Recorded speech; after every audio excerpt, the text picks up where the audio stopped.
येत्या 19 डिसेंबरला देशात सर्वात मोठा राजकीय भूकंप होईल. भारताचा पंतप्रधान बदलेल आणि मराठी माणूस पंतप्रधान होईल, असं भाकीत काँग्रेसचे ज्येष्ठ नेते पृथ्वीराज चव्हाण यांनी केले. पंतप्रधान होणारी व्यक्ती मराठी असून ती भाजपचीच असू शकते, असंही त्यांनी म्हटले. पृथ्वीराज चव्हाण यांनी हा दावा करताना जगात घडणाऱ्या घडामोडींचे संदर्भ दिलेत. अमेरिकेतील नव्या कायद्याचाही दाखला त्यांनी दिलाय. अमेरिकेतील एक व्यक्ती जो इस्रायलचा उबतैर होता, त्याने अनेक दिग्गज व्यक्तींच्या बंगल्यात कॅमेरे लावून स्टिंग ऑपरेशन केलेत. आता लवकरच तो अनेकांचा पर्दाफाश करणार आहे. त्यामुळं अमेरिकेत मोठा धुमाकूळ होणार असल्याचं पृथ्वीराज चव्हाण यांनी म्हटलंय. अमेरिका सरकार एक कायदा करून येत्या 19 डिसेंबरला त्या दिग्गजांची नावं जाहीर करणार असल्याचा दावा त्यांनी केलाय. प्रसिद्ध कीर्तनकार इंदुरीकर महाराजांचे पुण्यात सुरू असलेले कीर्तन काही वेळासाठी बंद करण्यात आल्याची घटना घडली आहे. हांडेवाडी परिसरात सुरू असलेले कीर्तन पोलिसांच्या हस्तक्षेपानंतर थांबवण्यात आलं. रस्त्यावर सुरू असलेल्या कीर्तनामुळे वाहतूक कोंडी झाल्यानंतर पोलिसांनी ही भूमिका घेतली. नंतर जमलेले लोक एका बाजूला बसले आणि दुसऱ्या बाजूने वाहतूक सुरू झाली. त्यानंतर इंदुरीकर महाराजांचे कीर्तन पुन्हा सुरू झाले.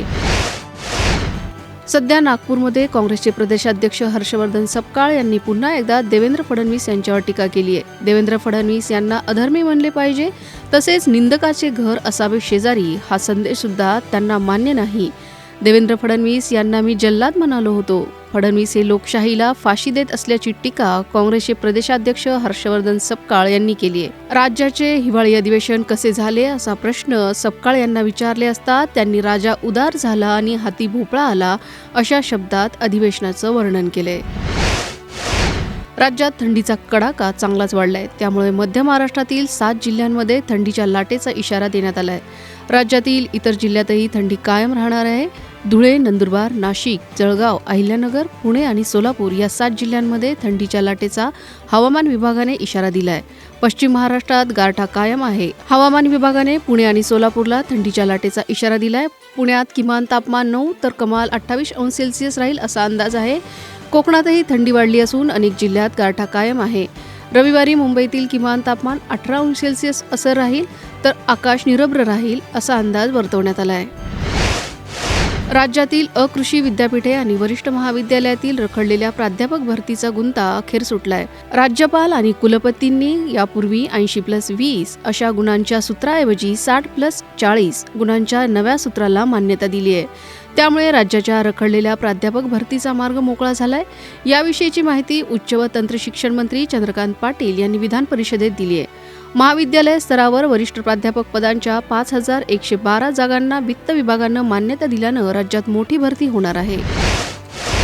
दिल्ली NCR मधील हवा अत्यंत प्रदूषित झाली आहे. केंद्रीय प्रदूषण नियंत्रण मंडळाच्या दाव्यानुसार परिसरातील वायू गुणवत्ता निर्देशांक 491 असून त्याचे वर्गीकरण अत्यंत गंभीर असे करण्यात आले, ज्याचा आरोग्यावर विपरीत परिणाम होतोय.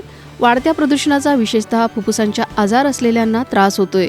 दिल्लीतील ही विषारी हवा श्वसनाच्या रुग्णांसाठी धोकादायक ठरतीये, ज्यामुळे त्यांना श्वास घेणेही कठीण होते. एम्सच्या दाव्यानुसार परिस्थिती इतकी गंभीर झाली आहे की क्लिनिकच्या बाहेर रुग्णांची संख्या सतत वाढतीये.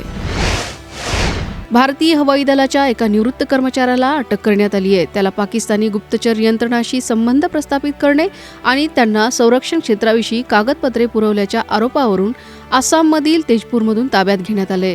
पोलिसांनी दिलेल्या माहितीनुसार संशयित आरोपी कुलेंद्र शर्मा हा ज्युनियर वॉरंट ऑफिसर म्हणून 2002 साली भारतीय हवाई दलातून निवृत्त झालाय.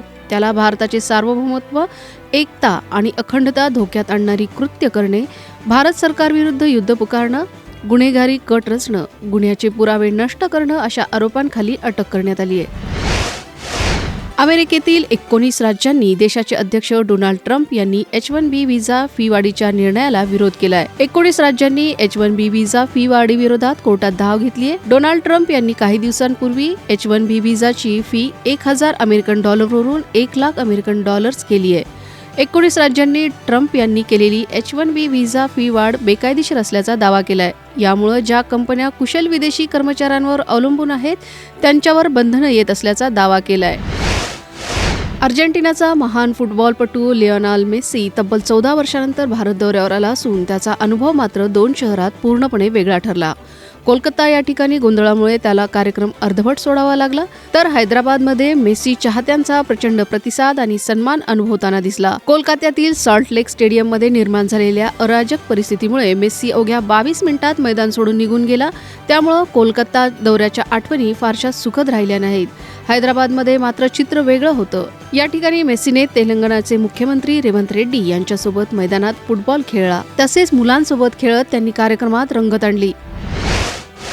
स्टार प्रवाह वाहिनीवरील लोकप्रिय मालिका लक्ष्मीच्या पावलांनी या मालिकेतील चाहत्यांची लाडकी कला म्हणजेच लोकप्रिय अभिनेत्री ईशा केसकरने प्रकृतीच्या कारणास्तव मालिका सोडली. यामुळे मालिकेच्या TRPवर त्याचा चांगलाच परिणाम झाल्याचं दिसतंय. आता लक्ष्मीच्या पावलांनी ही मालिका संपणार आहे. दरम्यान अभिनेत्री ईशा केसकरने आपल्या मालिकेच्या काही आठवणी शेअर केल्यात आणि कॅप्शनमध्ये मालिका सोडल्याबद्दल प्रेक्षकांची जाहीर माफी मागितली आहे. मालिका बंद होणार असल्यानं ईशानं मालिकेत काम करतानाच्या काही आठवणी शेअर केल्यात. व्हिडिओ शेअर करत ईशानं लिहिलं, कला, अचानक निरोप घेतल्याबद्दल मनापासून सॉरी.